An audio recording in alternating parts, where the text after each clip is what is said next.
Today's video is brought to you by our lovely friends at Surfshark. Surfshark are a VPN, a virtual private network, and the best thing about them is their data protection capabilities, which means I can look after my private messages, my photos, my videos, any other sensitive material I have, and they're protected, which is particularly useful if you're watching football on less secure websites. My favorite thing about them, and the thing which I think you guys are going to be most interested in, is the fact that you can change your location to anywhere in the world. So you can watch Netflix, BBC iPlayer, any other streaming services wherever you are. So maybe you're on the beach and maybe you want to watch Match of the Day. Obviously, that's restricted to BBC iPlayer UK viewers. One click of a button on Surfshark and you're on and you're watching Gary and the gang. It's that simple. You can use it on as many devices as you like, even if they're being used at the same time. It's available on iOS, Android, Fire TV, etc., etc. And because the people at Surfshark are so lovely, they're giving West Ham Network viewers 3 months free when you use the code West Ham Network. Plus, they've got a 30-day money-back guarantee as well, so there's no reason not to give them a try. There's a link in the description. Thanks to Surfshark, and let's crack on with the video. Hey guys, this is Chesney Hawks here. You are watching My Hammers 11 with the one and only Russ.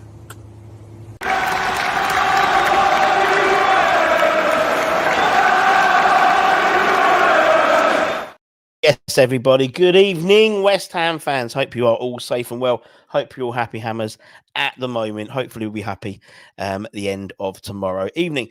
If you're new, give it a like, give it a comment, give it a share, give it a subscribe. We've got Chesney. When Chesney's on, you know we've got a good interview coming on, and My Hammers 11. Now, park your mind back. A few months ago, we were lifting the Europa Conference League trophy. Champions of Europe, we know we are. At the same time, beknown to us, not only were we winning the Europa Conference League, we were winning baking as well. Champions of baking, we know what we are. We've got Matty, winner, the champ of Great British Bake Off. He's here. Yes, mates. How are we doing? You all right? We are good, man. We are good. Champions of baking, we know who we are, aren't we? Double winners, mate. Now, you've been a bit busy recently, ain't you? Since it's all finished and everything. Yeah, it's been full on. It's been really good, but yeah, it's been different. Yeah. It's been proper different, yeah. On top of having to still do the teaching as well. Yeah, I know. That's the maddest part of it all. It's quite nice though, to be fair, because when you're at school, you can't think of nothing else but what's going on in front of you. So it gives me like a little dose of like normality, and I can kind of switch off from everything else that's going on outside of work life as such. What happened on the day? Did you go? Was you in school the day after you won? No, luckily not. So yeah, no, thankfully not, because I think it'd have been carnage. I don't think I'd have done anything. So I think I had the Monday, Tuesday, Wednesday off, because I was doing things that like you've got to do other filming before the finals aired. So yeah, and then on the day after the final, I was doing loads of interviews. So I didn't go back in until the Thursday. So I think like, it simmered down a little bit. It was still nuts, but not as bad, I shouldn't think. No, I can imagine.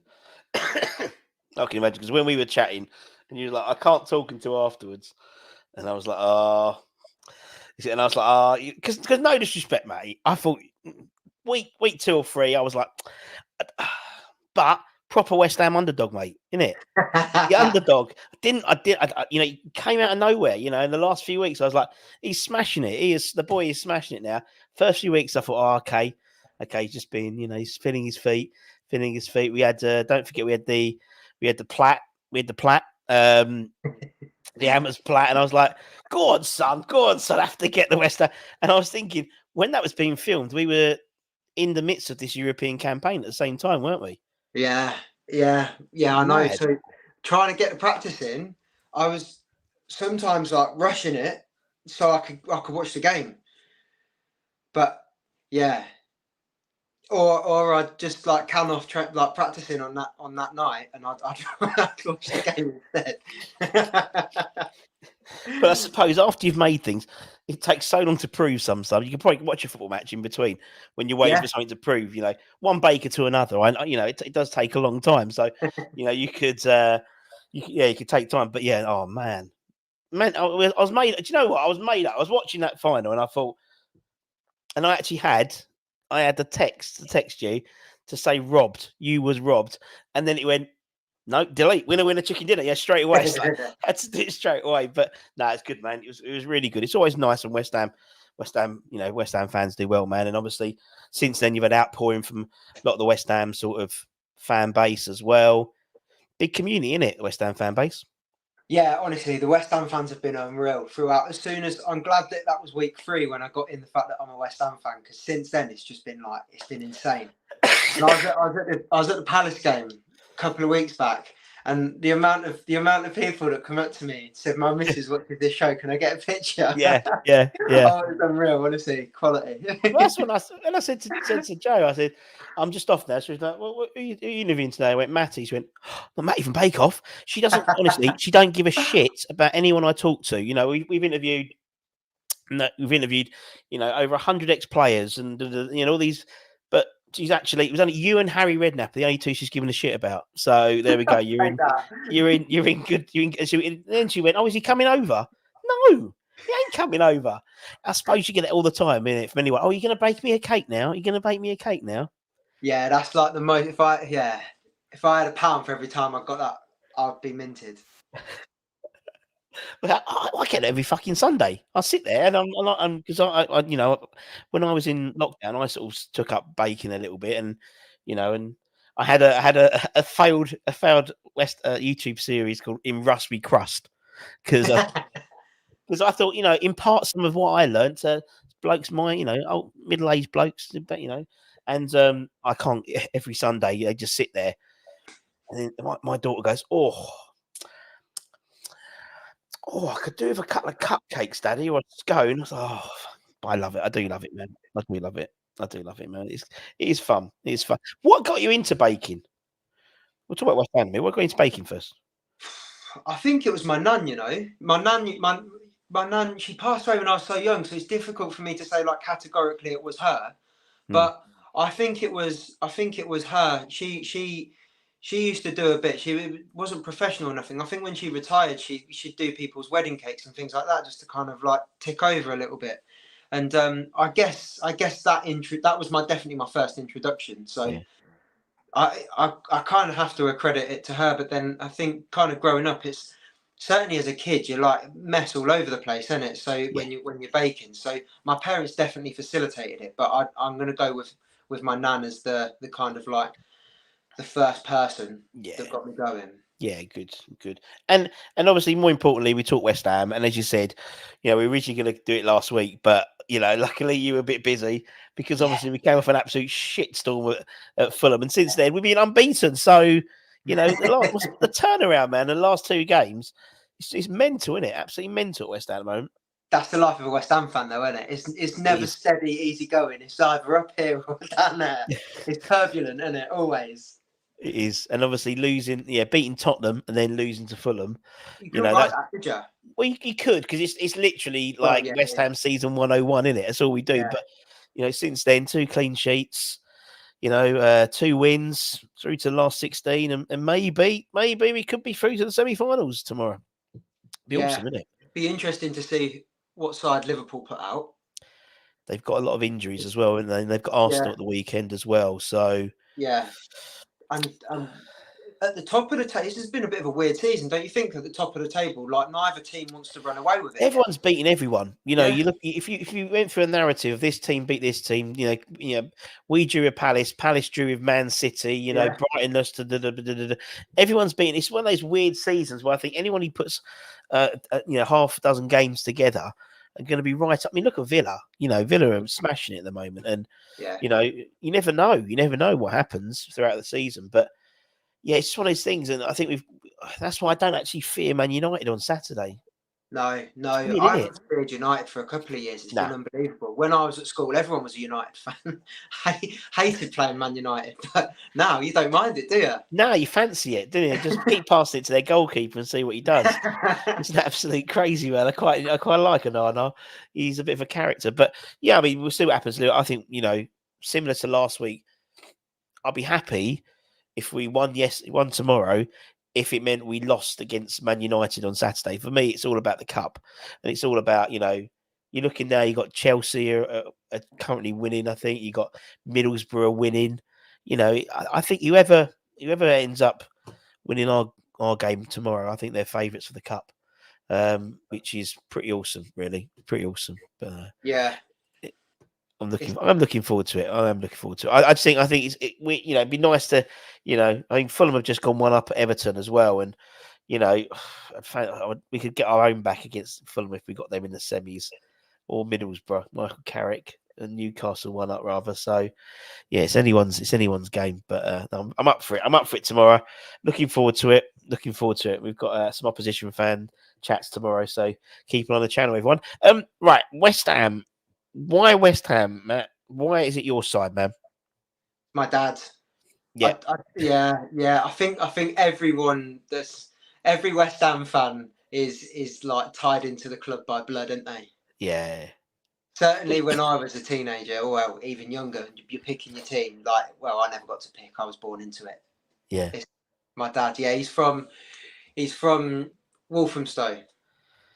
So yeah, so proper, yeah. So he said in that he'd London. go West Ham with his mates, and he used to go and watch Orient occasionally with his dad. But West Ham, I did the same thing, man. I used to do I was in Loughton, which is about 15 minutes away from Walthamstow, I'd say. And it was West Ham one week and Orient the other week. In fact, I remember Orient used to do a season ticket for under 16s for a tenner, and used to get the Central Line all the way from Loughton to Leighton. I was allowed to do that one on my own. So yeah, I used to go and watch the O's occasionally. But yeah, it's true though, isn't it? So many. I think nowadays, since in the last sort of season, 18 months, I think we've had a few more sort of touristy fans have joined the fraternity, but the vast majority, as you said, it's birth, isn't it? I mean, until last year, we won fuck all, so it was like you weren't drawn to the success. No, back the wrong horse. The occasional playoff to get back into the Prem. Or quarter final if you're lucky. Yeah, or a Europa Conference or Europa League qualifier, third round against Astragugu, but that was it. That's all you got, and so it's. But once you're in, isn't it? And I know, obviously, you congratulations on the proposal. Well done, with the missus, and maybe one day the patter of tiny feet. There'll be West Ham fans as well, won't they? Fucking right, they will. Yeah, no doubt. Absolutely. I think my daughter was. I remember my daughter was actually due on the playoff final at Wembley, and I had a really good seat. So I went to the Wembley, and and she came a couple of days later, and then a couple of days later after that, the trophy was in Romford West Ham shop, and so I've got a picture of her in the trophy. I remember showing Colton it once, and he just absolutely pissed himself because he was like, "You're fucking mad." I was like, "It's like Harry Potter." She was marked at such a young age, bless her. But and do you still get to go? So you at the Crystal Palace game the other day. Do you get along to the games very often? It's kind of few and far between. Prior to Bake Off, I was playing, not at any standard, mind, but still, there's that every Saturday I was playing myself. I think in a couple of years, once playing dies a death, I'll definitely look to get down there as regularly as possible. But yeah, whenever I get to go down there, I'm loving it. Yeah, and it's at the moment it's really weird. I mean, the last two games have been really good. The atmosphere down there, and obviously it's been a bit weird, been a bit hit and miss in the atmosphere. But hopefully now, it seems we sort of found a good way to play at the moment. It seems the side are sort of gelling together a little bit more, and we'll see what happens, man. I mean, we've got a couple of games now. We've got obviously United, and then we got a break, got a 5-day break to Arsenal away. So nothing over Christmas, which is nice for a change as well. No Boxing Day game or anything like that. So Mrs. Budden's very happy. She's got from the 23rd until the 2nd of January. Lucky her. Lucky. Are you cooking at Christmas, or is it around the families? No, yeah, I'm going to Lara's parents. Yeah. So yeah, it's stress free for me this year. Well, will you be providing a cake? You'll have to be providing a cake, Yeah, sure. yeah. Christmas cake. I think I'm gonna make a cake and a tiramisu. Yeah, Oh, yeah. We'll take them two down. exactly. If you didn't turn up with nothing, what? Empty-handed. Fucking Not coming Great back. British Bake Off winner. What? Where'd you get this from? M&S? I just went and picked it up on the way. Wait, fuck off, get off. Right, let's go for some questions. Right, we've got Budgie. What age group do you teach, Matt? Secondary. Very good. Secondary. And Budgie's always very much about the kids in the future. Has there ever been a student that you believe will be successful in the future? Successful in terms of like football? I don't know. Yeah, say football. Yeah. There's a couple. There's one standout player or lad that he's at a club at the moment, and you think if you've got the right attitude, you could go all the way. Yeah. Well, it's fine, but then mind it's really difficult. So I remember when I was younger, there was three lads that were like stand up, head and shoulders above absolutely everyone, and they was on trial here, there, and everywhere, and none of them made it. So you think, how good have you got to be to? Because they were like they were worlds apart from the next best player in the school. And didn't even come close. So it blows my mind as to how good really is. It has to be. I mean, obviously we've had a lot of the academy people on, the likes of Kenny Brown and Kevin Keane and Mark Robson and people like that. And Tony Carr, obviously Mr. Academy. And we talk about the kids, and obviously I do a bit of stuff with the 21s and the 18s, and they, to get to that standard, you have to be at that level, and then to break into the first team, you've got to be even more. I mean, I did a thing the other day. I think across the whole of the Premier League, I think there was only 8 academy players, and so and they were like Fodens. They were, in terms of one club people. You've got to be so. It's the percentages of players, as you said, who don't make it, and just to get that one nugget of it's incredible, mate. It's so tough, particularly for kids in it nowadays to break into the first teams and stuff. Yeah, Palace done. There was that documentary on Palace's academy, and that was like so eye opening as to kind of. I was never good enough to be in any academy, so I found it like gobsmacking. Really, they are literally just like kind of like a pawn, aren't they? Really, they're just they're used in some ways. It's crazy, and I think now is that the trouble is with so much money in the game, you can go. I remember we had Tim Breaker on or someone like Pat Holland or something, and he was saying, you could spend all this time bringing this kid through from the academy from the age of 12 or 15 or whatever, or you can go to France and get someone who's already played 60, 70, 80 first team games already, who's the same age, and so that's what these kids are up against. But I mean, the under 21s are smashing it at the moment, absolutely smashing it. 15 on the bounce. Steve Potts doing a great job there, and they're good, but I just think they're good for their age. I think it's getting to the first team, and these guys need to go out on loan. And Barber does need to go out on loan. Giving him 10 minutes here, half an hour there is going to do him fuck all in terms of his development. Yeah, you're right. It is about them blooding him in, isn't it? And giving him that first team exposure. And I think West Ham are at that tipping point now, aren't we, where we're trying to solidify ourselves as like a top 6 year in, year out. Yeah. Which maybe is like, it's not necessarily an incentive to kind of put some of the younger players in where it could be quite a crucial moment within a game or within the season. And you look back at certain moments and they define seasons, don't they? Yeah. It's hard. Because if you don't give them the time, then they're never going to get it either. So it's kind of like you can't win, can you? It's a double-edged sword. It's a double-edged sword. With so much money in the game, you have to sort of, I mean, with 27 points, a typical West Ham person would go with 13 points from safety. That's exactly what I said. We're eighth in the league, but with 13 points from safety. Yeah. And so, throwing in a bunch of kids, then people say, well, why don't you...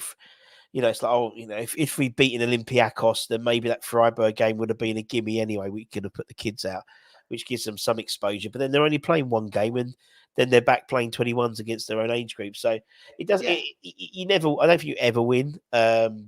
And I think it's a shame because we've got such a good group there. But look back at the '99 side where we won the FA Youth Cup then, and you had like Joe Cole, Carrick.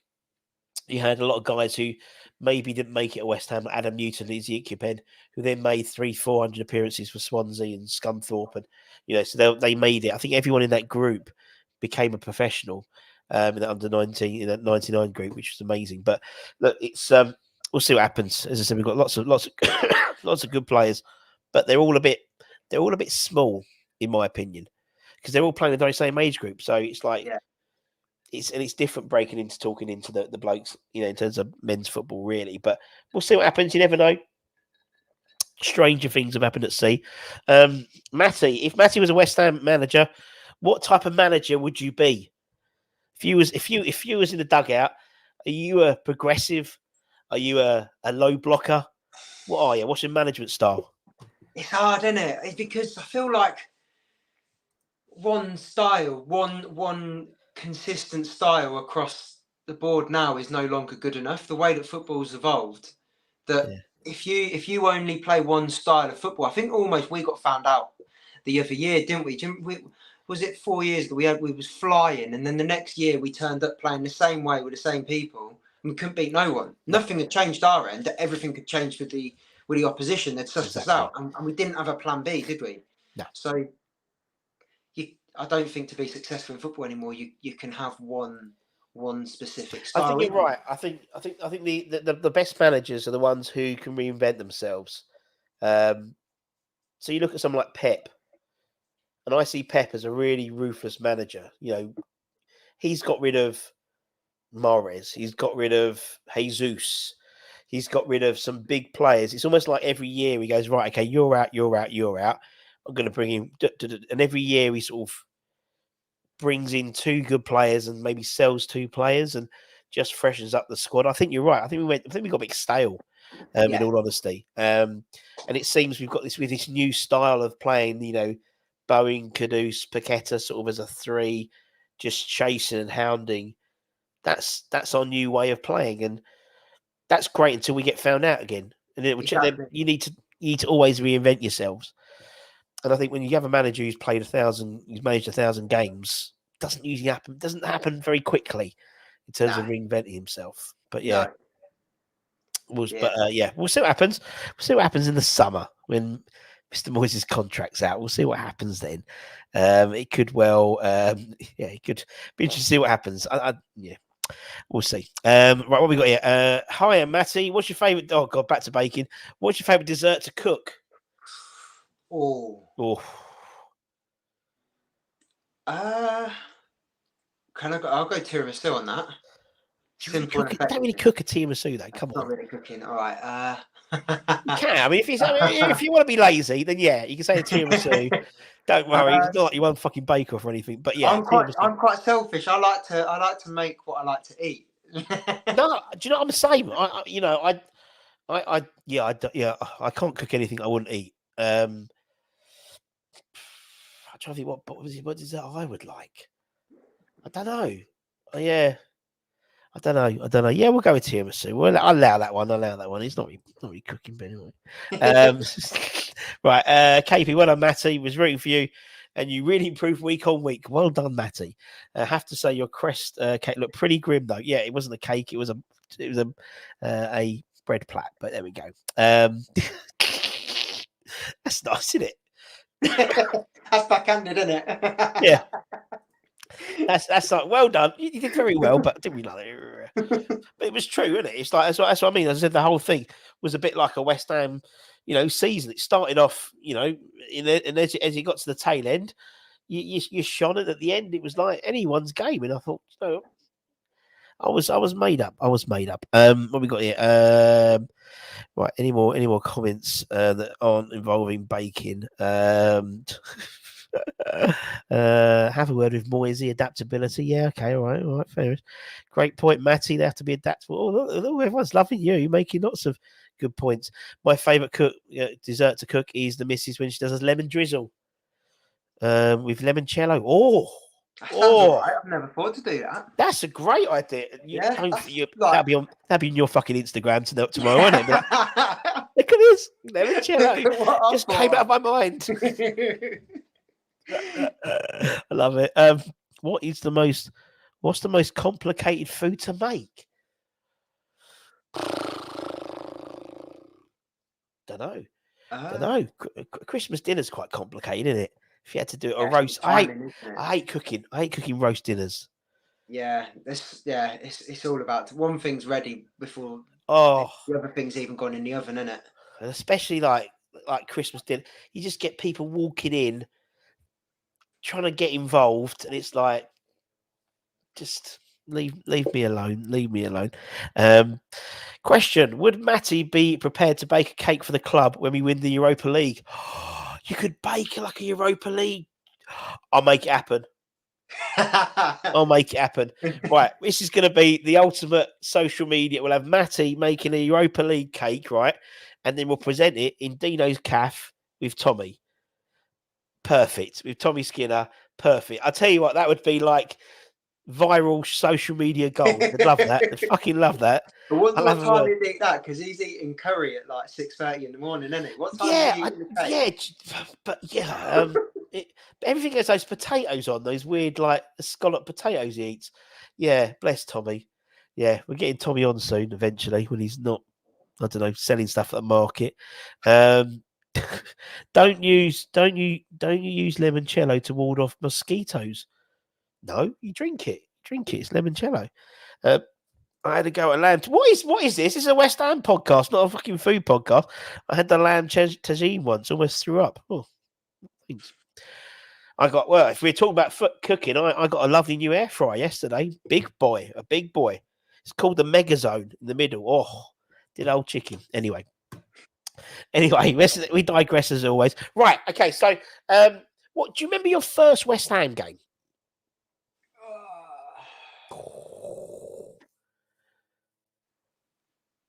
I can't remember my first West Ham game, but I can remember my last one at the Boleyn. Yeah, got him. It was against West Brom, and I think it was just 1-1. It was such a run-of-the-mill game. But that was mine. That was mine. Do you, that is so West Ham. I remember last West Ham game at the Boleyn, 1-1 West Brom. Yeah. It's so unappetizing, isn't it? Love it. Absolutely love it. Sorry, terrible cough at the moment. Who's the best player you've ever played with? Played with? Played with. Who's the best player you played with? I mean, I'm pants at football, so there's no standout names for me. Bob from the pub. But sometimes people might knock about with someone and they actually go, oh, he ended up being, playing, I know, left back from Plymouth or whatever. Well, have you heard of Luke Still? Used to be the Man United goalkeeper. Yeah, I know Luke Still, yeah. He's from round here, so he played for a local Saturday team at not that long ago, and he was bagging goals left, right, centre. He's managing a local club now, but yeah, when he retired, he was honestly, apparently he's unbelievable out on pitch. That's like Edison, isn't it? Edison's like I think a lot of goalkeepers are frustrated forwards. I remember David James for Man City who ended up going up front one game. I think, Les Seeley for us in the mid to late 90s, I think, came on as off the bench to play up front for us against Arsenal. So I think they are like frustrated because they do their own thing, don't they? They go and train on their own. And they're very much we've interviewed lots of ex-goalkeepers at West Ham, and they are a different bunch. A different bunch. I think you've got to be a bit weird. You've got to be. You've got to be a bit crazy. You have to be a bit crazy just to get away with it, because you dive in at someone, you're doing sort of a Thomas Souček all the time. Just diving at people's feet. But I think they're a strange bunch of goalkeepers. Right. Okay. So, oh god, no, he's got it completely wrong. Yeah, limoncello's a drink. You mean citronella? Yeah, you're right. You do. Yes, you do put that on for the. You don't put that on the. Right, repeat. Do not put citronella on the lemon drizzle cake. Limoncello, yes. You have a really weird aftertaste. Oh, I love it. I love these things. Anything can happen. Although my screen's gone completely. Ignore me. Just carry on. I'm still there. You can still hear me. I don't know why my screen's gone, but don't worry. Right. Okay. Right, Matty. Okie dokie. Let's talk about your Hammers 11. So everyone we have on the channel, we asked them to do their Hammers 11. So, the idea is it's anyone, the whole idea is you have to be alive to have seen them play. So it can't be Bobby Moore or anything like that because we didn't see him play. So you can pick whoever you want. It doesn't have to be the best players. It can be your favourite players, all that type of stuff. It doesn't have to be, it can be anyone you want. So who's going to go in goal for the Matty 11? I've gone Rob Green. Rob Green. Why Rob Green? It was between him and Jaskalainen. Oh, UC. Call for UC, yeah. Yeah. But I just think he was solid. He was with us for a decent amount of time as well, weren't he? He was. So yeah. A strange person by all accounts. We've interviewed a lot of players who played with him. He was a very strange player. He'd keep himself to himself. He was very, as you said, he was very educated player. And he was a strange one. But yeah, he's I didn't realize how long he was there with us. A long time. You were totally right. A long time he was with us, and there's lots of appearances and one of those players who was England goalkeeper when he was still playing for us. Yeah, exactly. And when I was growing up, there weren't many England internationals in the West Ham squad. Yeah, good shout. Yeah, you're totally right. And crazy. And I love the fact when he did his whole, England number 6, and he had it on his gloves as well. I love that. It was absolutely brilliant. And that was so Rob Green. Absolutely brilliant, man. Right, okay, let's put Greeno in. He is in. He is your goalkeeper. Now, what formation we go? We go a 4-4-2? I've just gone standard 4-4-2. Because that's the only thing I've had. So that's good. Okay, right. Who's going to go left back then? Left back, I've gone with Cress. Cress. Yeah. Nice. Yeah. What's he been with us now? 10 or 13 years? Well, no, he'll be this. I think he's coming up to his 10th year now. I think 10th year. Yeah. I thought he was in for a shout of the England squad a couple of years back. Yeah. I think that's done now, but I thought he was well and truly knocking. I'm probably a bit biased, but but no, he was. I mean, when we signed him from Ipswich, he was brilliant, and I think then, and to be honest, then he went off the ball a little bit. Then I think when Moisey came in for the first time, he put him in the back 3, didn't he? And he put him on the left side of the back 3, and then he was brilliant again. And maybe he's lost maybe he's sort of coming to the end. I think he'll be gone in the summer. We're not offering a new contract by all accounts, but he's played. I think he's played like after Nobes. He's obviously the most Premier League appearances for West Ham. I think it's about 300 or something, which is phenomenal. Absolutely phenomenal. But yeah, I like Cress. Put him in. Nice. Okay, 4-4-2. Let's go right back. Who's right back for Matty 11? This is. I was struggling for right back. I've gone Thomas Repka. Oh, the man who scares me on Instagram. That's it. He scares me. Oh, you know what? I've been trying to get him on this for years, and he scares me so much. He will send back like a DM back, and even though it's just across hammers, I think there's real aggression. Him pressing that button, he scares me. Very, very scary. But no, he's. I mean, he was brilliant, wasn't he? He was so much fun. Do you see a little bit of sort of Repka in Vlad? Yeah. Particularly last week. Well, certainly. Yeah. Well, there's a picture of him going round. He was doing something with Tommy. I think it was yesterday or the day before, and there's a picture of him with I think Souček and JWP. Yeah, and he's got Davy Moyes' I saw that. He's got DM on it, hasn't he? He don't give a shit. Why?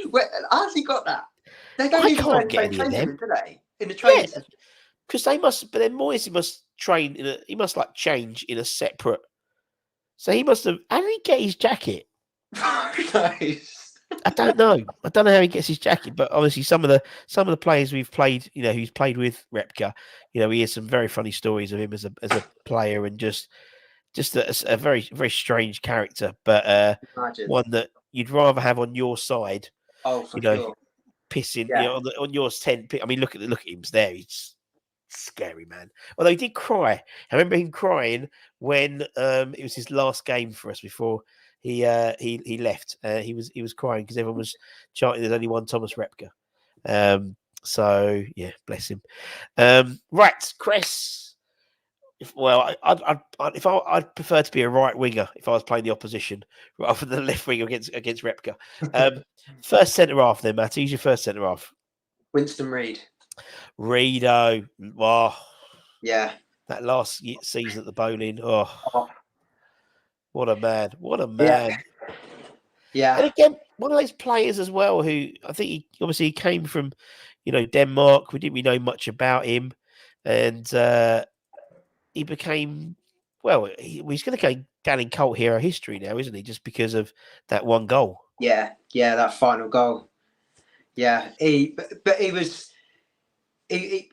injury kind of killed off his time with us, didn't it? But he was unreal he was so consistent, and he was it's just a shame that it ended in the way that it did with the injuries, isn't it?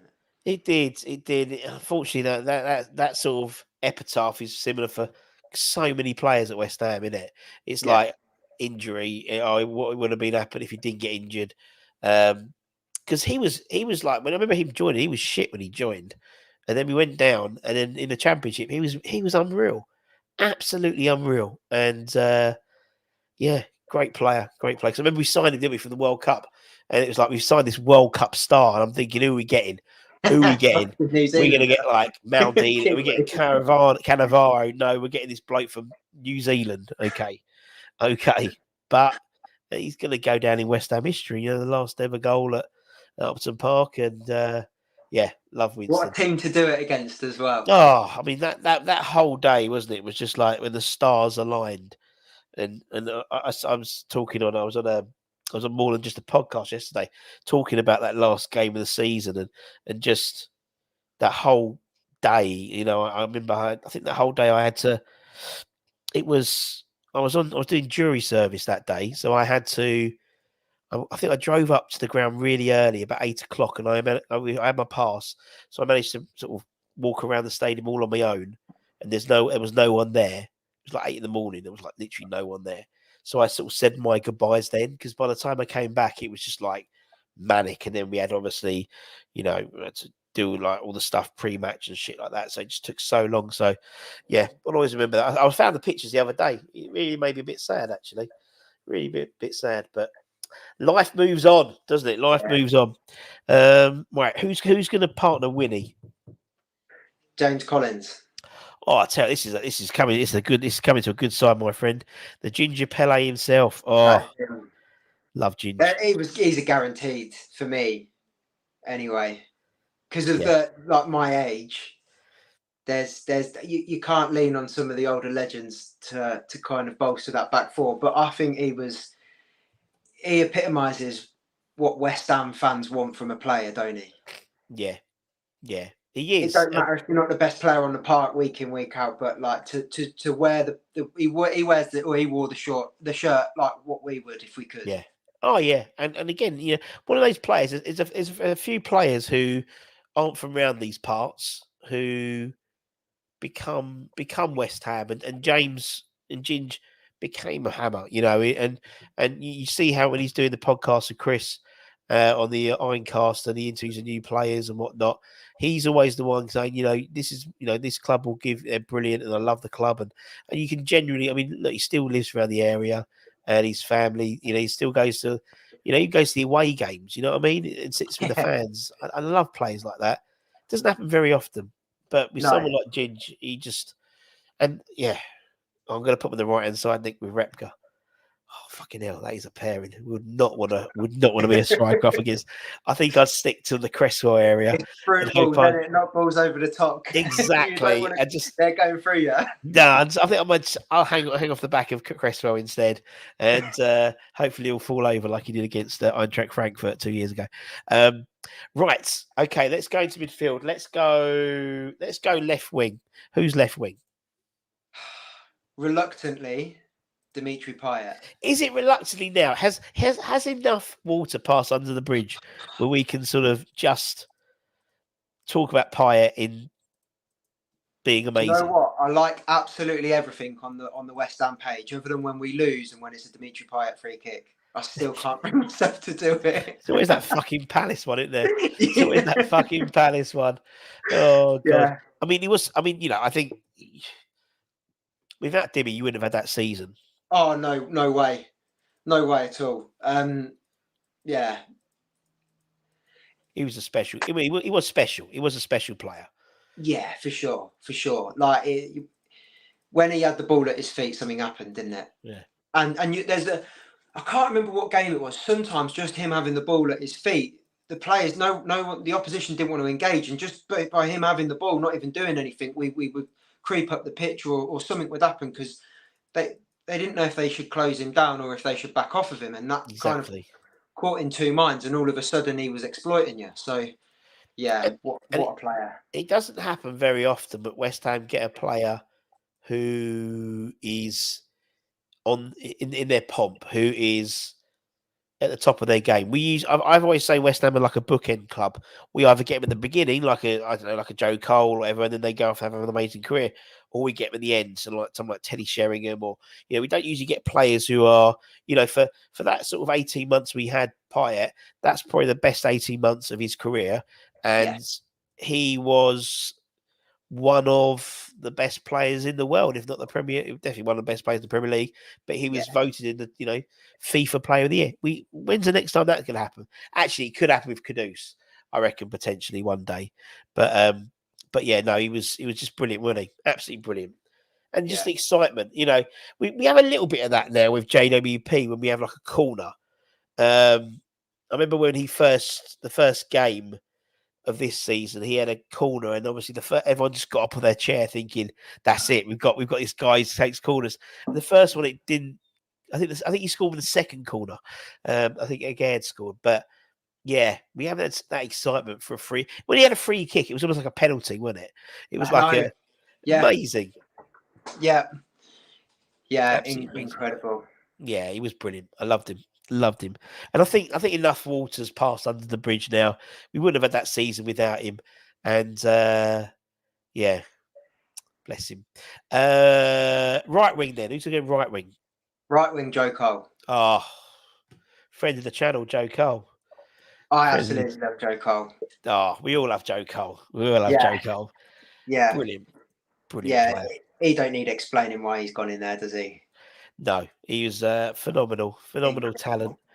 And obviously came back, didn't he? I love players who go away and come back, and he came back. He thought he had unfinished business. If anyone hasn't seen it, we did the Joe Cole 2-part interview a couple of weeks ago, and he was absolutely brilliant. But yeah, he was in. I mean, he was in West Side. He had to be. Of a certain generation, he was my. He was my Grealish. He was the player that every kid wanted to be on the, when they were playing football. And yeah, he was the first name and number I had on my back. Was it? Yeah.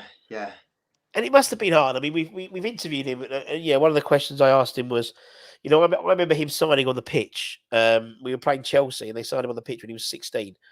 And I said to him, what type of impact did that have on you as a player? Was that the best? Was that the right thing to do? How much pressure? And he went, he put me under so much pressure. But that's different nowadays. They don't do that. It'll be a tweet, it'll be a picture on, signing a bit of paper on, on the website. But then it was like on the pitch. It was just so. He goes, I could feel the weight of anticipation of people wanting me to perform, but he thrived on it at the same time. So it was a different time there for kids. Right, so you got Pyatt on one wing. Oh, this is classic. Pyatt on one wing, Joe Cole the other wing. Can you imagine that? Oh, Both in their prime. in their prime. In their prime. Even now, to be fair, they'd tear people apart. They'd still do a job, wouldn't they? They'd still do a job. Or Pyatt's still doing a job anyway. Right, let's go with your first midfielder, central midfielder. Do you know what? There's 3 names here. Oh, There's 3 names. One of them's got to be on it. Mark Noble. all right. We'll start with Nobes. Let's start with Nobes because I think I can feel your trepidation of the person you're going to put in. Let's talk about Nobes first. Mr. West Ham. I mean, he's probably thinking how old you are. Pretty much most of your time supporting West Ham's been Mark Noble, isn't it? Yeah. I was nearly in tears on his final game. I was, yeah. I think I was, yeah. He is. Yeah. Just the way he conducts himself, and like the impact that he had, like with the Ben Johnson and the broom, like cleaning up, sweeping up those little details. Yeah. The impact that he's had on the club, not just on the pitch, but on the club as a whole, is just incredible. Yeah, he is. And do you know what? From first hand now, as I said, I'm doing stuff, a few bits of that. I'm doing some stuff for the 21s now for the games there, and we did the under 18, we did the 18 FA Cup at Youth Cup at Rush Green the other day, and it was a very bizarre day evening. I was sat there, and I had Kenny Brown, I had who was there, Mark Robson, Potsy. Keane was obviously running the touch. He was obviously the dugout, and Nobes was right in front of me with his son. And it's incredible because then we had on next to us we had all the 21s. The 21s were there, so Obama, Callum Marshall, Casey were all there, and just Nobes was constantly digging at them, but taking the piss. And he's not director of football, but he was constantly, hey, Callum, Cow, and he's like getting really fucked up. Cow. What's he gonna do? Oh, fuck knows, Mark. Fuck knows. And it's literally, but honestly, he loves that. And apparently, talking to Kenny and people like that, he's at the training ground, Chadwell Heath, every day. Yeah, every day. Sometimes he brings his boots and sits and does a training session and gets involved, and and I think that's so important for West Ham to have that continuity, have that Mark Noble presence there, because we missed it when I think last season when we were really, really crap, there was no Mark Noble in the team in the football club at all. And as soon as we started playing well, was when Nobes came back to be director of football. Yeah. I think last year kind of it really highlighted the job that he done off the pitch, in the changing room, all the bits that we don't get to see as the fan, the impact that has on the performance, or even when shit's hitting the fan. Yeah. And he's in and around it, it ain't going to be that bad, or at least there's someone there that will kind of take the flak on behalf of the other people. Yeah. And that kind of, he's just so important for us, isn't he? Yeah. Oh, he's brilliant. Yeah. And hopefully long may he continue in that position. I think he'll do very well there.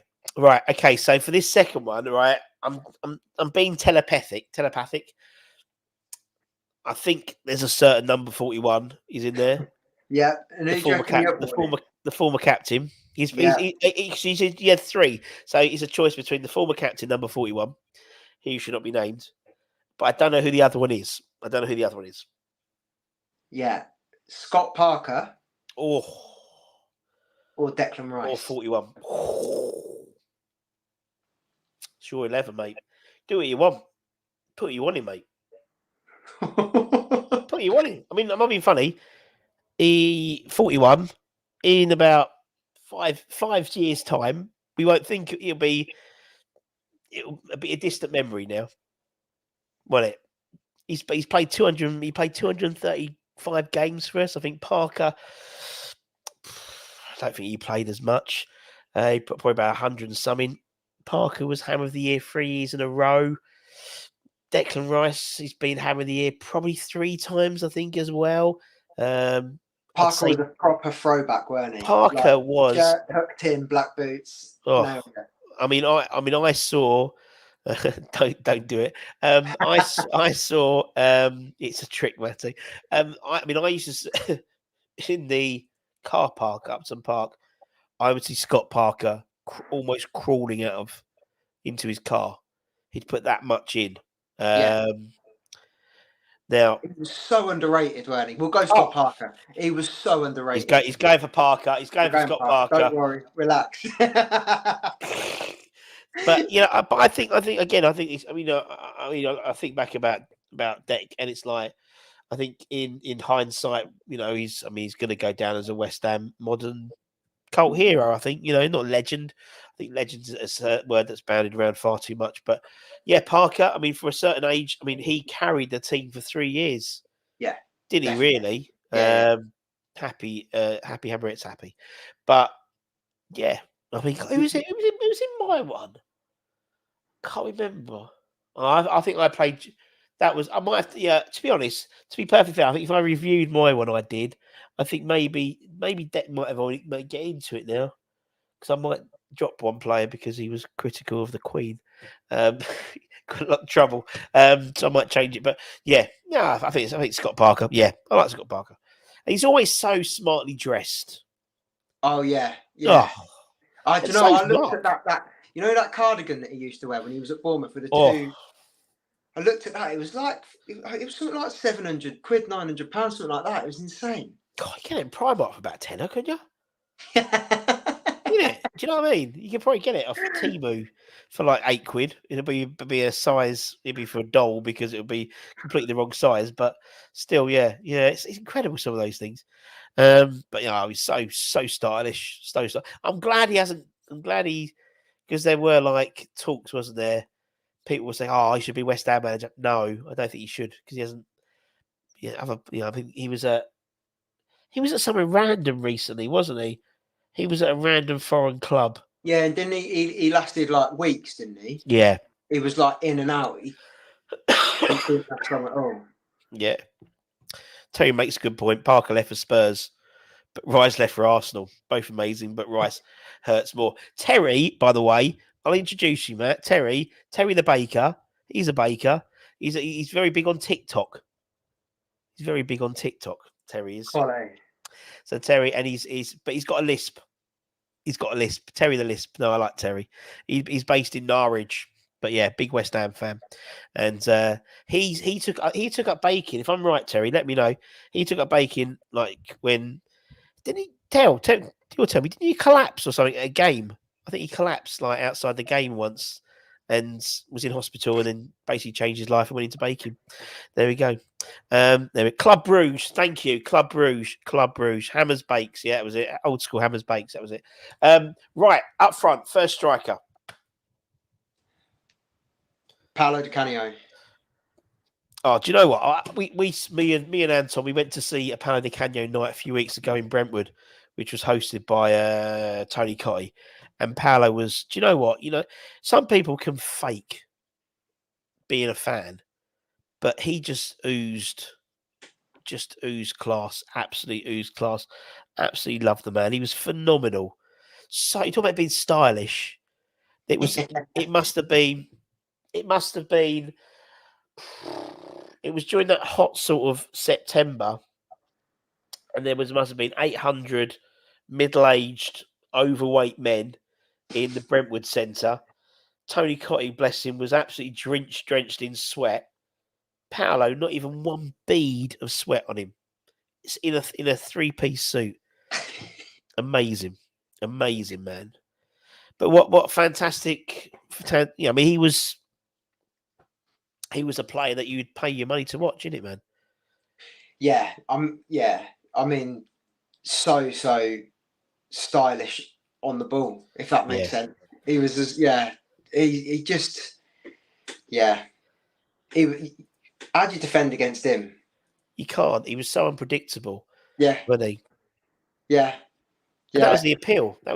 He was so unpredictable. He was so and there's sort of a little bit echoes to sort of Paqueta now.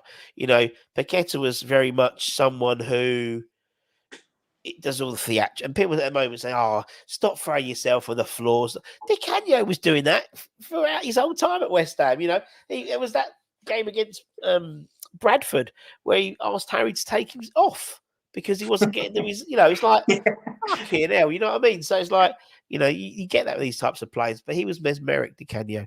Absolutely mesmeric, man. Absolutely, what a player! What a player, man. Oh, Terry's come back. He started baking 6 years ago, but only started joining TikTok in January. It changed everything. I collapsed outside London Stadium after the Spurs game. Spent 3 weeks in ICU. There we go. Thanks, Terry. I knew you. See, we know everyone's lives here. But good old Tell. Good old Tell. Thank you, Terry, for sharing. So who's Di Canio going to partner then? Last piece of the puzzle. The one and only Dean Ashton. Oh, Dino Ashton. What a player. What could have, you talk about injuries, what could have been? Yeah, to do it whilst on England duty as well. Always on fucking England duty, mate. It's always on fucking England duty with us. Yeah. How much have we needed a Dean Ashton in the past few years as well? Just to kind of like tie it all in. I still don't think I've seen a better complete forward at West Ham in my lifetime. You know, I started supporting West Ham. Well, I probably started going maybe early 90s, so I didn't really see McAvenny or Cotty in their pomp. I did see people like Trevor Morley, but Ashton had it all, mate, didn't he? He had it, everything. Everything. Yeah. He was tall. He had quick feet. He could take a shot outside the box. He had enough pace to drop the shoulder and beat a man. And Denver Bar maybe, but Ashton, I think that maybe, but Ashton I think had more all round. He was definitely a better all round player than I think Denver was. But yeah, he would have probably ended up going to someone like Man United and would have partnered Rooney for England and for Man United for many years. But such a shame with him, wasn't it? Yeah, definitely. I was so excited when we signed him. So excited. Brilliant player. And that is your 11. Let's just bring up, see if I can bring this up. Actually, let me do this. I can't bring up yet. There we go. Do it properly and it might work. There we go. Let me bring this up. There we go. Share. Bosch. Oh, good team. Good team, Matty. Good team. But as they say, proof is in the pudding. Oh, I've been waiting to say that all fucking time. Been waiting to say that. Trying to get eight. No, it's not actually. I was trying to get a baking pun somewhere involved there. But yeah, anyway, they need to write. At the end of the day, it's all right on paper, but they need to rise to the occasion, don't they? Oh, cheap. Oh, that's a cheap one. That's cheap. Matty, man. Now, obviously, I know you've got one more day of doing stuff, and then you can have a nice, well-deserved Christmas. And it's been a pleasure, man. Overcooked that pun. I know I did. I know I overcooked it. I better stop before I start getting a bit stale. Just let that one in. That just slipped out the tongue. I didn't realise. Mate, it's been an absolute pleasure. Thank you so much, buddy. Thank you for having me. It's been class. It's been great. It's been great fun. Right, great choices. Why not do a pitch cake with those players? Oh, don't give him more ideas. Don't give him more ideas. He'll be on his Instagram again. Going, oh, look, I'm not joking. You know, I'm winding you up. Mate, it's been brilliant. It's been absolutely brilliant. As I said, all the West Ham lot, always love to see a West Ham boy do well. And yeah, mate, it's all good. And good luck in everything you're doing. Enjoy your Christmas, mate. Enjoy your Christmas. Thank you. You too. And I'll kick you out, so don't worry, man. And I'll drop you a text later. Quality. Cheers, thank you, mate. Cheers. Cheers, man. Have a good night. You too. See you later. Bye-bye, guys. There he is, lovely Matty. Lovely Matty. What a lovely man. What a lovely young man. Let's hope it's not all going crusty. Very good. Check out Matty. Matty's on he's on Instagram and stuff like that. He's still a teacher. You know, winning Bake Off, he's still doing his teaching, although school's broken off now, which is why we could have got him on today. Yeah, lovely. But all us bakers are, Terry, aren't we? All us bakers are nice blokes. Keep an eye on the channel. Tomorrow, we've got the Advent calendar. day 20, Scott Minto. So that'd be a good one. If you want to enter, all you got to do is subscribe to the channel and basically give it a little bit of a comment. That's all you got to do. That's all you got to do, and then you could be entered into the draw to win some stuff. Ludders has won. Ludders won one. Michael's won one. I think 18, 19 people have won stuff. And keep an eye on the channel as well, because obviously you get the stuff ready for the Liverpool game. Tomorrow we'll have opposition chats, and then we've got we've got two opposition chats. And then we've got the predicted 11. I think Anton's going to be doing this watch along. And yeah, hopefully we'll get through to the semi-finals of the Carabao Cup. Who knows?